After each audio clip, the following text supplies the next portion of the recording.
ஃபைனலா sir, so Vetrimaaran அவர்கள் கூட தொடர்ந்து விசாரணை, ஆடுகளம், அசுரன் எல்லா படங்களும் பண்ணியிருக்கீங்க. ஸோ இப்போ வெற்றிமாறன் அவர்கள் அடுத்து சிலம்பரசன் அவர்கள் கூட அரசன் அப்படின்ற படம் பண்றாரு. ஆனா இசையமைப்பாளர் மாறிட்டாரு அனிருத். ஸோ அந்த படத்துக்கான பாடலாசிரியர் வாய்ப்பு ஏதாவது வந்திருக்கா? ஆக்சுவலா வந்து வெற்றிமாறன் வந்து ஆடுகளத்துல வந்து எனக்கு குடுத்தாரு.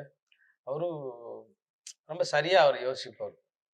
அவருடைய புரொடக்ஷன்ல வந்த படங்களுக்கு எழுதியிருக்கேன். அவருடைய படங்களுக்கு எழுதியிருக்கேன். ஏன் விடுதலையில் கூட ஒரு படம் ஒரு பாட்டு ரொம்ப எழுதுனோம். இளையராஜா சார் மியூசிக்ல. அதுவும் அப்படிதான். கொஞ்சம் படம் வைக்க முடியும். ஆமா. வைக்க முடியல. அப்படியே போறாங்க. 2 பார்ட் போறாங்க. முதல்ல எப்படி திட்டமிட்டாரு, 2வது பார்ட் திட்டமிட்டாரா என்னான்னு தெரியாது. அது பெருசா பெருசா ஆயிடுச்சு. இருக்கு. ஸோ அதுல ஒரு ஒரு சிச்சுவேஷன், ஒரு நல்ல பாட்டு ரெக்கார்டிங்கும் ஆச்சு. நெறைய சிங்கர்ஸ் வச்சுலாம் கம்போஸ் பண்ணி ஒர்க் பண்ணோம். அப்போ அது வைக்க முடியல. ஸோ அது வரைக்கும் எழுதணும். திரும்ப வந்து வட சென்னையில நான் இல்ல. அது தெரியும், நான் மதுரைக்காரன்னு அவருக்கு தெரியும். வட சென்னைக்கும் அவனுக்கும் என்ன சம்பந்தம்? கரெக்ட்.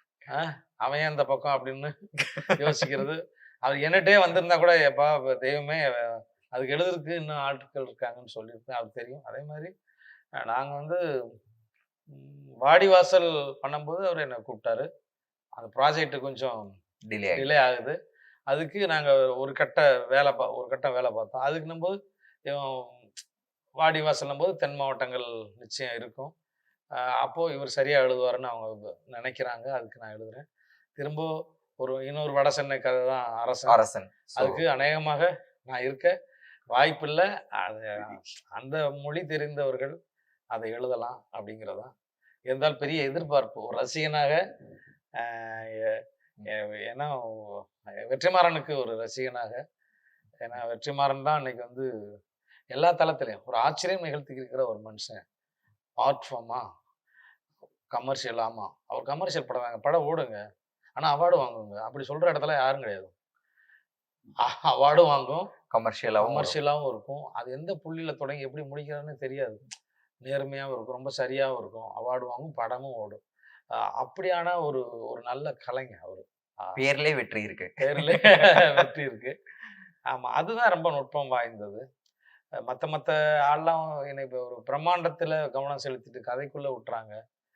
அ இத 2ம் சரியா செய்ற ஒரு வெற்றிமாறன் வந்து சிம்புவ வச்சு அரசன். கோடான கோடி மக்கள் எதிர்பார்க்கிற மாரி நானும் எதிர்பார்க்கிறேன். அதுல நான் பாட்டு எழுத வேண்டியதில்ல. ஒரு ரசிகனா அந்த படத்துக்காக நான் காத்திருக்கேன்.